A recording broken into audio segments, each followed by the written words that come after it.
ഇസ്രയേലിലെ ഹമാസിന്റെ കൂട്ടക്കൊല വളരെ പ്രാകൃതമായിരുന്നു. കത്തിക്കരിഞ്ഞ ചാരകൂമ്പാരത്തിനിടയിൽ നിന്ന് മനുഷ്യശരീരഭാഗങ്ങൾ അരിച്ചുപെറുക്കാനും കൊല്ലപ്പെട്ടവരെ തിരിച്ചറിയാനും പുരാവസ്തു ഗവേഷകർ ആവശ്യമായിരുന്നു.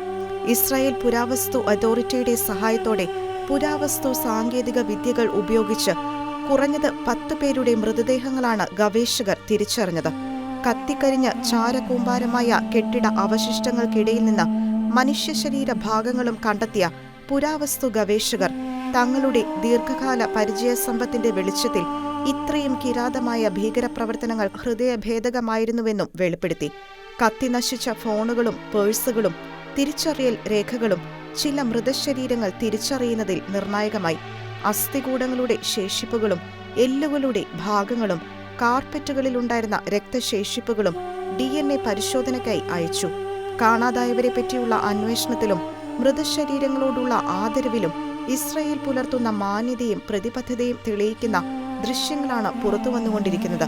കത്തിച്ചാമ്പലായ ഓരോ വീടുകളിലും സൂക്ഷ്മമായ പരിശോധന നടത്തി മരണപ്പെട്ടവർക്ക് അവർ അർഹിക്കുന്ന മൃതസംസ്കാരം യഥാവിധി നടത്താൻ ഇസ്രായേൽ പ്രതിജ്ഞാബദ്ധരായി പ്രവർത്തിക്കുന്ന കാഴ്ചകളാണ് റിപ്പോർട്ട് ചെയ്യപ്പെട്ടിരിക്കുന്നത്. കിബൂട്സ് ബേരി, നെറോസ്, കിസൂഫിം, കഫറസ എന്നിവിടങ്ങളിലും റെയിമിൽ നടന്ന സംഗീത ഉത്സവത്തിൽ അഗ്നിക്കിരയാക്കിയ വാഹനങ്ങളുമാണ് പുരാവസ്തു ഗവേഷകർ പരിശോധനാ വിധേയമാക്കിക്കൊണ്ടിരിക്കുന്നത്.